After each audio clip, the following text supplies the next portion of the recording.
नमस्कार, मैं डॉक्टर अंकिता तिवारी। मैं एंडोक्राइनोलॉजिस्ट और डायबिटोलॉजिस्ट हूँ आमरी हॉस्पिटल भुवनेश्वर में। आज हम बात करेंगे एक बहुत ही कॉमन बीमारी के बारे में, जिसे हम बोलते हैं ओबेसिटी या मोटापा। ये एक साइलेंट किलर की तरह है और आजकल के समय में ये बहुत कॉमन हो गया है। एक रीसेंट सर्वे के हिसाब से almost 40% of Indians are affected by this disease.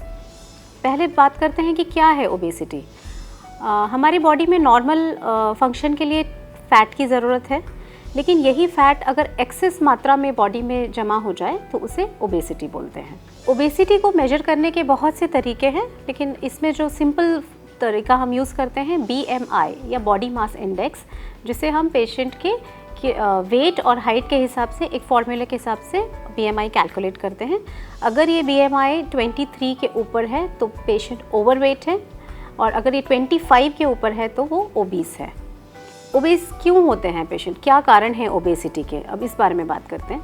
तो जो सबसे इम्पॉर्टेंट कारण है कि हमारे बॉडी में फंक्शनिंग के लिए कुछ एनर्जी चाहिए, कुछ कैलोरी चाहिए।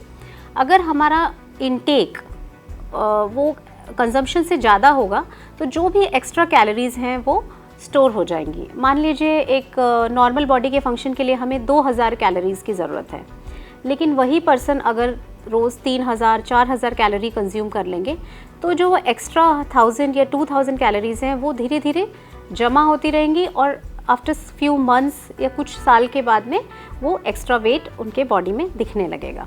अब बात करते हैं कि ओबेसिटी को ट्रीट करना क्यों ज़रूरी है। ओबेसिटी का मतलब सिर्फ कॉस्मेटिक रीज़न ही नहीं कि सिर्फ दिखने में मोटे लग रहे हैं तो ट्रीटमेंट ज़रूरी है। ओबेसिटी बहुत सारे डिजीज़ को बढ़ा देता है या इंक्रीज़ कर देता है, जैसे diabetes, blood pressure, joint pain, obstructive sleep apnea या नींद में खराटे आने का problem, cholesterol levels, heart problems, infertility, even depression भी ओबेस पेशेंट्स में बहुत कॉमन है। इसके बहुत सारे साइकोलॉजिकल इम्प्लीकेशंस भी हैं। ओबेस पेशेंट्स यूजुअली इनमें डिप्रेशन होना, सोशल आइसोलेशन होना भी कॉमन है। तो अब बात करते हैं कि ओबेसिटी क्यों बढ़ रहा है। पहले जो हम बात करते थे 70s या 80s में कि इंडिया में ओबेसिटी इतनी नहीं है, ये वेस्टर्न डिजीज़ है, वेस्टर्न पॉपुलेशन का है, बट अभी यहाँ पे भी 30 से 40% लोग ओबेसिटी से अफेक्टेड हैं। तो उसके लिए रीज़न है हमारी लाइफस्टाइल चेंज हो गई है। पहले जो बाहर खाना महीने में या 3-4 महीने में एक बार होता था, आजकल बाहर खाना बहुत कॉमन हो गया है, जिसमें हम फास्ट फूड, जंक फूड, जिसमें बहुत हाई अमाउंट में कैलोरीज कंज्यूम करते हैं, ये बहुत कॉमन हो गया है। हाई कैलोरी के ड्रिंक्स और हाई कैलोरीज के फूड्स जैसे कोल्ड ड्रिंक्स या जंक फूड, बर्गर, ये बहुत ही सस्ते दाम पे अवेलेबल हो गए हैं and they are accessible to everybody. हम लोगों का लाइफस्टाइल सेडेंट्री हो गया है। पहले जो लोग साइकिलिंग करते थे या अपना काम खुद करते थे, फिज़िकल एक्टिविटी होती थी, अब ज़्यादातर because of increase technology advances या सबके पास में साधन है, तो फिज़िकल एक्टिविटी लेवल हमारा बहुत कम हो गया है। लाइफस्टाइल सेडेंट्री हो गया है, दिन भर desk job, office job and even घर पे आने के बाद में भी टीवी, लैपटॉप या मोबाइल के सामने बैठना, तो फिज़िकल एक्टिविटी लेवल हमारा काफ़ी कम हो गया है। थर्ड इम्पॉर्टेंट रीज़न है हार्मोनल इम्बैलेंस, जो स्पेशली फीमेल्स में या इवन मेल्स में भी हार्मोन डिस्टर्बेंसेस जैसे थायराइड डिसऑर्डर्स या कुशिंग्स डिजीज़ या कॉर्टिसोल एक्सेस की वजह से भी ओबेसिटी हो सकती है। इसलिए आपको ओबेस पेशेंट्स को अपना स्क्रीनिंग ज़रूर कराना चाहिए हार्मोनल बैलेंस के लिए।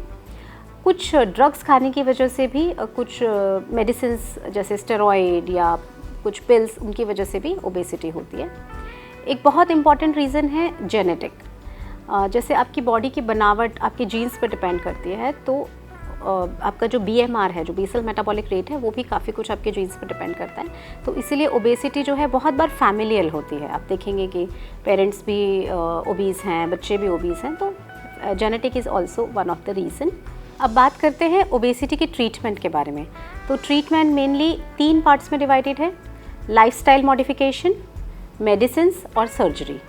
लाइफस्टाइल मॉडिफिकेशन में आता है कि आपको सही मात्रा में एक बैलेंस डाइट लेना है जिसमें कैलोरीज रिस्ट्रिक्टेड हों।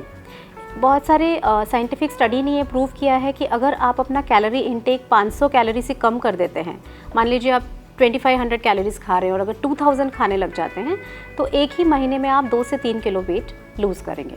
तो कैलोरी रिस्ट्रिक्शन, रिफाइंड कार्बोहाइड्रेट या फास्ट फूड की जगह पे हरी पत्तेदार सब्जियां, फ्रूट्स, सीरियल्स लेना, ये एक बहुत इम्पॉर्टेंट स्टेप है पेट कंट्रोल के लिए। Second, physical activity. कोई भी तरह की फ़िज़िकल एक्टिविटी जो आप पसंद करते हो, साइकिलिंग, स्विमिंग, रनिंग, जॉगिंग, आप ज़रूर कीजिए। 30 to 45 minutes per day physical activity बहुत फ़ायदेमंद है ओबेसिटी को कम करने के लिए। सेकेंड जो स्टेप की बात करें तो है मेडिसिन्स। कुछ पेशेंट्स में मेडिसिन्स हमें देना पड़ता है अगर डाइट और लाइफस्टाइल मॉडिफिकेशन से वेट कम नहीं हो रहा है और उनके अंदर कुछ और हार्मोनल इम्बैलेंस है या कुछ और रीज़न है, तो वेट कम करने के लिए मेडिसिन्स भी अवेलेबल हैं जो हर पेशेंट में पेशेंट के प्रोफाइल के हिसाब से हम डिसाइड करते हैं। और अगर ये दोनों थेरेपी फेल हो जाए, डाइट भी हो रहा है, मेडिसिन्स भी हो रहा है, तो लास्ट ऑप्शन हमारे पास होता है बेरियाट्रिक सर्जरी का, जिसमें सर्जरी के बाद में सिग्निफिकेंट वेट रिड्यूस होता है। वेट रिडक्शन होने के बाद में इन पेशेंट्स में diabetes, blood pressure, cholesterol level सब कुछ काफ़ी कम हो जाता है, काफ़ी इम्प्रूवमेंट होता है ये सब चीज़ों में। तो ओबेसिटी का ट्रीटमेंट ये एक मल्टी डिसिप्लिनरी टीम अप्रोच है। इसमें एक हार्मोन स्पेशलिस्ट, एक एंडोक्राइनोलॉजिस्ट के साथ में एक डाइटिशियन, फिजियोथेरेपिस्ट, बेरियाट्रिक सर्जन, सब एक टीम की तरह काम करते हैं पेशेंट का वेट कम करके उसको एक हेल्दी लाइफस्टाइल देने के लिए। आमरी हॉस्पिटल में we have started obesity clinic. अगर आप ओबीज़ हैं या अगर आपके कोई रिलेटिव ओबीज़ हैं तो प्लीज़ कांटेक्ट कीजिए।